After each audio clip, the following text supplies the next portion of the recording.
प्यारे बच्चों, आज हम लोग देखेंगे बाल भारती भाषा ऊर्जा आए कहाँ से। सुनो, समझो और बताओ। इस संवाद में मानव को आवश्यक ऊर्जा संबंधी जानकारी दी गई है। जल धन की बचत की ओर संकेत किया गया है।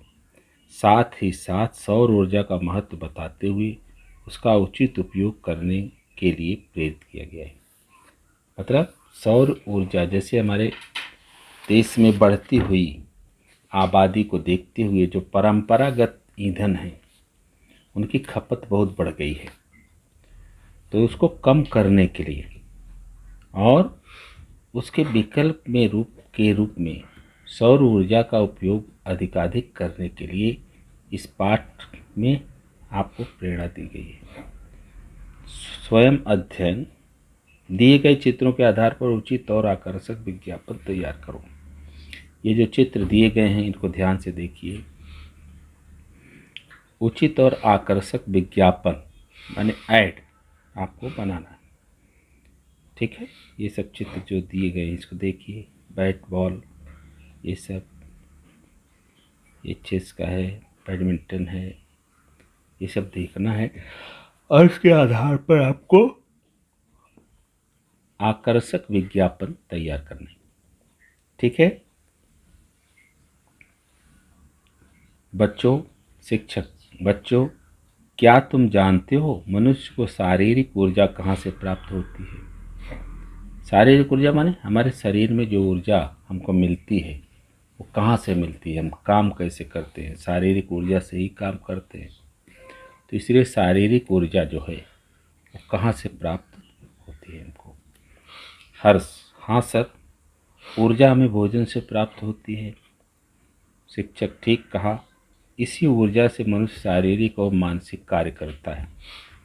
प्रियंका, सर, रेलगाड़ियों और मोटर गाड़ियों के इंजन के लिए कोयला और पेट्रोल से शक्ति प्राप्त होती है। रेलगाड़ियों को मोटर इंजन के लिए कोयला जलाया जाता है, उससे भाप बनती है। बहुत पहले रेलगाड़ियों के इंजन में ऐसी व्यवस्था थी और अब पेट्रोल से भी गाड़ियाँ चलती हैं, डीजल से भी चलती हैं। हर्ष, ये कोयला और पेट्रोल हमें कैसे प्राप्त होते हैं? हर्ष, पेट्रोल और कोयले को जीवाश्मी ईंधन कहते हैं।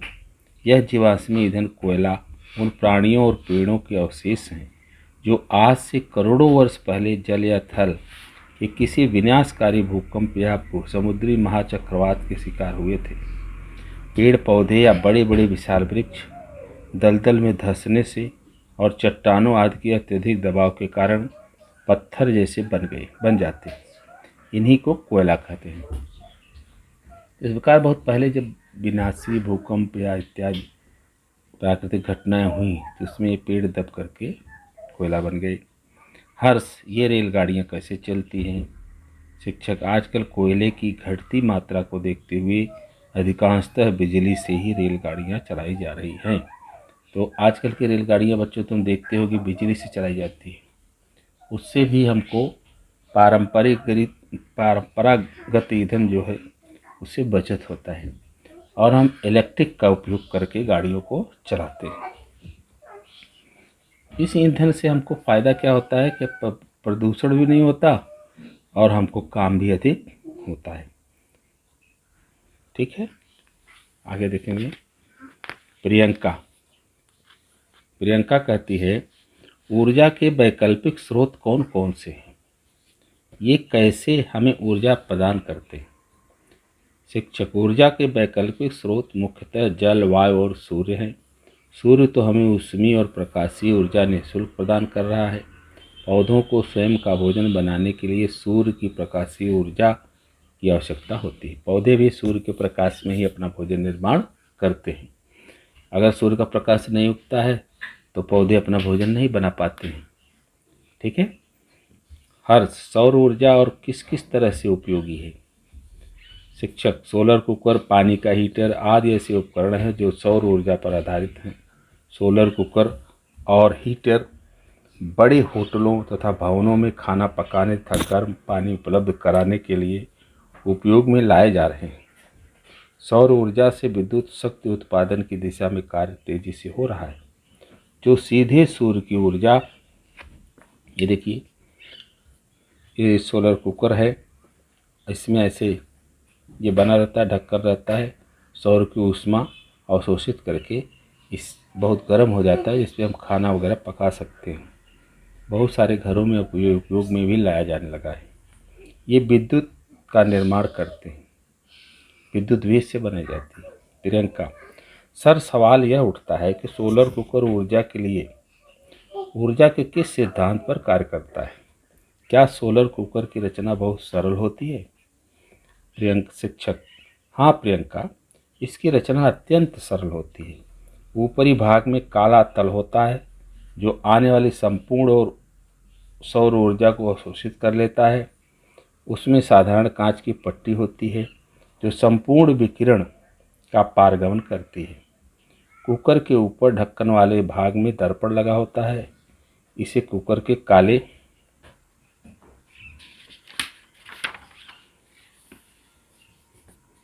काले तल को अत्यधिक ऊष्मा प्राप्त होती है और कार्य तीव्रता से होता है। तो ये देखिए, यहाँ पर ये दिखाया गया है आपको, ये है किस तरह से सोलर कुकर ये बनाया गया है। ये देखिए, ये तो इलेक्ट्रिक का वायर है। इस तरह से सोलर से उसका एक तल काला कर देते हैं। काला क्या है? ऊष्मा का अवरोधक है, जो कि ऊष्मा को तीव्र गति से अवरोध करता है ऊष्मा का, और उसको गर्म कर देता है, जिससे हम खाना पकाते हैं या कोई चीज़ गर्म करते हैं। हर्ष, सर पौधे सूर्य के प्रकाश में अपना भोजन निर्माण कैसे करते हैं? हर्ष, इसे प्रकाश संश्लेषण की क्रिया कहते हैं, जिसके द्वारा ये अपना भोजन बनाते हैं। विभिन्न जीव जंतु पौधों को भोजन के रूप में ग्रहण करके ऊर्जा प्राप्त करते हैं। इन्हीं पेड़ पौधों से सब्जियां और अनाज उत्पन्न होते हैं। इन्हें ग्रहण कर मानव ऊर्जा प्राप्त करता है। अब हम चर्चा को जारी रखते हुए पवन ऊर्जा को ऊर्जा के स्रोत के रूप में समझेंगे। जिस तरह से सोलर ऊर्जा, सौर के ऊर्जा का हम उपयोग करते हैं, सौर ऊष्मा का हम कन्वर्जन करते हैं हीट में, ऊष्मीय में, और उससे हम काम करते हैं, उसी तरह से पवन ऊर्जा का भी हम उपयोग करते हैं ये सब कार्य करने के लिए। पवन से भी हम ऊष्मा या ऊर्जा प्राप्त करके अपना काम कर सकते हैं। प्रियंका, सर पवन ऊर्जा का क्या अर्थ है? शिक्षक, पवन भी ऊर्जा का ऐसा स्रोत है जो निःशुल्क ऊर्जा देता है। यह वातावरण को प्रदूषित नहीं करता। पवन चक्की पवन ऊर्जा पर ही आधारित है। प्रियंका, पवन चक्की क्या है? इसका उपयोग बता सकती हो? हर्ष, क्यों नहीं सर, पवन चक्की कागज की फिरकी के समान है। देश में बहुत से स्थान ऐसे हैं जहां पवन ऊर्जा का उपयोग पवन चक्कियां चलाने में किया जाता है। इसका उपयोग पानी निकालने और विद्युत पैदा करने में किया जाता है। ये पवन चक्की है। ऐसा पवन जब चलता है तो ये घूमता है, घूमने से इसमें ऊर्जा मिलती है और उस ऊर्जा से हम काम करते हैं, पानी निकालते हैं या आटा पीसते हैं या विद्युत पैदा करते हैं और हम काम करते हैं। हर्ष, तुम इस विषय में और कुछ पूछना चाहते हो? हर्ष, हाँ सर, जैसा कि आपने बताया कि पवन ऊर्जा में किसी भी प्रकार की प्रदूषण की समस्या नहीं है। यह कैसे? यह कार्बन डाइऑक्साइड के उत्सर्जन को कम करने की एक तकनीक है जो ग्रीन हाउस प्रभाव उत्पन्न करती है। कभी न समाप्त होने वाली यह पवन सुगमता से वातावरण में उपलब्ध रहती है तथा सूर्य की ऊर्जा से ये पवन ऊर्जा सतत नवीकृत होती रहती है। तो ये जो है कार्बन डाइऑक्साइड की उत्सर्जन को कम करने की एक तकनीक है। कार्बन डाइऑक्साइड क्या है? एक जहरीली वायु है जो हमारे लिए नुकसानदेह है, तो उसको भी ये कम करने की एक तकनीक है। प्रियंका, सर जल से किस तरह ऊर्जा प्राप्त होती है? शिक्षक, बहता हुआ पानी ऊर्जा का स्रोत है। यह भी वातावरण को प्रदूषित नहीं करता जब नदियाँ बहती हैं तब वे अपने साथ मिट्टी और रेत को बहा ले जाती हैं, जो ऊर्जा का स्रोत कहलाती है। सर, मैं यह जानना चाहता हूँ कि जल द्वारा विद्युत का निर्माण कैसे होता है। शिक्षक, अच्छा सवाल किया तुमने। विभिन्न बिजली घरों में पानी बांधकर इकट्ठा कर लिया जाता है। इसके नीचे टरबाइन पवन से नहीं चलती। जब पानी ऊंचाई से गिरता है तब इन टरबाइनों को घुमाता है, माने बांध बनाकर नदियों के पानी को स्थिर किया जाता है, रोका जाता है। फिर रोकने से और वो उसमें कौन सी ऊर्जा होती है? स्थितिज ऊर्जा होती है। वो स्थितिज ऊर्जा उसमें पानी में संचित रहती है। जब पानी ऊपर से नीचे गिरता है टरबाइनों के पंखों पर, तो टरबाइन जोर जोर से चलने लगते हैं और उससे घर्षण से विद्युत निर्माण की जाती है। घूमती हुई टरबाइनें विद्युत उत्पन्न करती हैं। हर सर, परमाणु ऊर्जा क्या होती है? क्या हमारे देश में भी ऐसी ऊर्जा निर्मित होती है? उसका सवाल हर्ष का। हाँ हर्ष, अच्छा प्रश्न पूछा तुमने। मुंबई में स्थित भाभा परमाणु अनुसंधान केंद्र में परमाणु ऊर्जा के क्षेत्र में नित्य नई खोजों पर अनेक कार्य हो रहे हैं।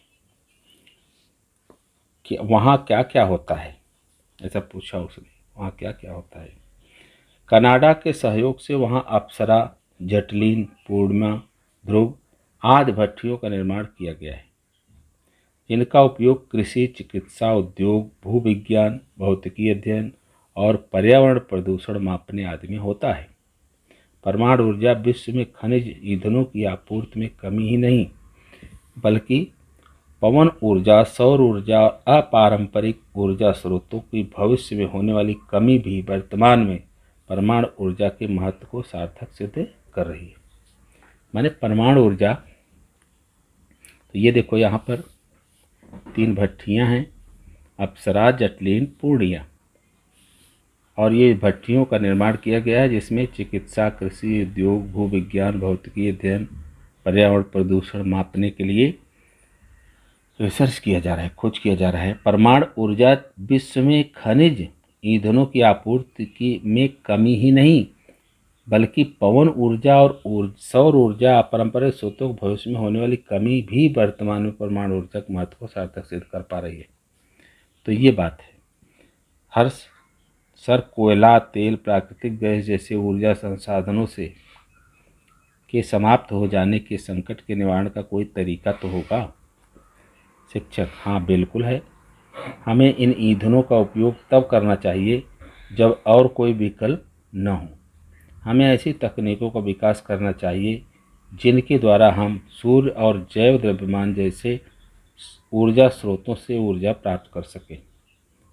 हम में से प्रत्येक का यह प्रयास होना चाहिए कि ऊर्जा का अपव्यय न हो। ऊर्जा का अपव्यय न हो। ऊर्जा एक राष्ट्रीय संपत्ति है। हमको ऊर्जा का अपव्यय नहीं करना चाहिए। जैसे इलेक्ट्रिक है, अगर हम घर में नहीं हैं तो इलेक्ट्रिक के सारे सामान बंद कर देने चाहिए, उससे अपव्यय होता है, इलेक्ट्रिक का नया सी खर्च होता है। तो हमको ये परंपरागत ईंधनों का उपयोग तभी करना चाहिए जब हमारे पास अन्य कोई विकल्प न हो। ठीक है, तो ये देखिए मैंने क्या समझा लिखना। शब्द वाटिका, नए शब्द क्या आए हैं। अवशोषित माने सोखा हुआ, विकिरण अनेक किरणों का एक बिंदु पर केंद्रित होना। यही काम सोलर ऊर्जा प्राप्त करने के लिए कांच का है। उसमें ऐसे कांच लगाते हैं जो सूर्य की सारी किरणों को एकत्रित करती है, केंद्र पर केंद्रित करती है, जिससे अपार ऊर्जा पैदा होती है और उससे हीटर गर्म हो जाता है और उसी हीटर के द्वारा हम खाना पकाते हैं, पानी गर्म करते हैं, तमाम चीज़ें करते हैं। तो ये विकिरण माने क्या होता है कि जब सूर्य की अनेक किरणों का एक बिंदु पर केंद्रित करता है, ये ऐसा कांच है। पारगमन, पार पहुंचना यानी आर पार जाना। उत्सर्जन माने त्याग करना, छोड़ना। सदैव ध्यान में रखो, प्राकृतिक संपत्ति का प्रयोग नियंत्रित एवं आवश्यकता अनुसार करना चाहिए। प्राकृतिक संपत्ति का प्रयोग हमको हमेशा अच्छे तरीके से करना चाहिए और नियंत्रित करना चाहिए, उसका अपव्यय नहीं करना चाहिए। स्वयं अध्ययन, सौर ऊर्जा पर चलने वाले उपकरणों के नाम बताओ और ऊर्जा के उपयोगों की सूची बनाओ। सौर ऊर्जा पर चलने वाले उपकरणों का नाम, तो प्राकृतिक संपत्ति का प्रयोग हमें आवश्यकता हो तभी करना चाहिए, उसको अपव्यय नहीं करना चाहिए। सौर ऊर्जा पर चलने वाले उपकरणों के नाम बताओ और ऊर्जा के उपयोग की सूची बनाओ। तो सौर ऊर्जा पर काम करने वाले उपकरण कौन कौन से हैं? जैसे सोलर कुकर है और सोलर वाष्पित्र है, सोलर सेल है। बहुत सारी ऐसी सेल बनाई जाती हैं जो सौर से चलती हैं। तो वो इस तरह से बहुत सारे उपकरण ऐसे हैं। सोलर कुकर है, देखो सोलर कुकर है, और पानी गर्म करने वाला है, सोलर वाष्पित्र है, सोलर सेल इत्यादि, ये सब चीज़ें, सोलर वाष्पित्र है। तो ये सब चीज़ें सौर से काम करती है, सौर ऊर्जा से। उसको हमको लिखना है, ठीक है। खोजबीन, देश विदेश की मुद्राओं के नाम ढूंढ कर लिखो। देश विदेश की मुद्रा माने कई देशों की मुद्रा, जैसे पैसे, कॉइन्स, रुपए पाते हो आप, तो उसको उनका नाम ढूंढ करके लिखो। जैसे भारत की मुद्रा क्या है? रुपया। अमेरिका का क्या है? डॉलर। ऐसे सब देश की अलग अलग मुद्रा है। बांग्लादेश का है टका। तो इस प्रकार से उनका नाम लिखना है। या आपको नेट से देखोगे तो नेट पर भी मिल जाएगा। सुनो तो जरा, रेडियो पर दिए जाने वाले शिक्षा संबंधी विज्ञापन सुनो और सुनाओ। शिक्षा संबंधी विज्ञापन जो रेडियो पर आते हैं, जिससे हमको शिक्षा मिलती है, अच्छी अच्छी बातें, वो आपको सुनना है। स्वास्थ्य संबंधी, शिक्षा संबंधी। पारंपरिक ऊर्जा के सभी साधन समाप्त हो जाएं तो बताओ। पारंपरिक ऊर्जा माने जो हम डीजल, पेट्रोल ये सब उपयोग करते हैं, कोयला, ये सब पारंपरिक साधन है। अगर ये समाप्त हो जाए तो हम क्या करेंगे? जैसे बायोगैस है या प्राकृतिक गैस है, पवन ऊर्जा है, सौर ऊर्जा है, ये सब ऊर्जा का उपयोग हम इसीलिए ज़्यादा करना चाहिए ताकि पारंपरिक जो ऊर्जा स्रोत हैं वो बचे रहें। वाचन जगत से, समाचार पत्र से खेल समाचार पढ़ो और किसी महीने के खेल समाचारों का संकलन करो।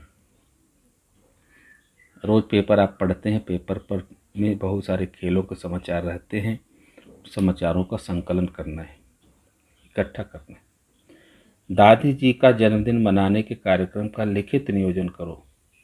अपनी दादी का जन्मदिन मनाते हो, कैसे मनाओगे, क्या क्या करना है, उस अच्छे दिन के अवसर पर आपको जो जो करना है वो लिखना है, नियोजन करना है। पहले क्या करोगे? केक लाओगे, फिर घर सजाओगे, सब सामान ये सब करोगे, तो वो सब नियोजन कैसे करना है आपको लिखना है। सही गलत चिन्ह लगाओ। मनुष्य को भोजन से ऊर्जा प्राप्त होती है, सही। रेलगाड़ी को पेट्रोल से शक्ति प्राप्त होती है, सही। सोलर कुकर पानी का हीटर पवन ऊर्जा के उदाहरण है। सोलर कुकर पानी का हीटर पवन ऊर्जा का उदाहरण है, नहीं, ये सोलर ऊर्जा का उदाहरण है। भाभा परमाणु अनुसंधान केंद्र मुंबई में स्थित है, सही। तो इस तरह से ये काम ये करना है, ठीक है।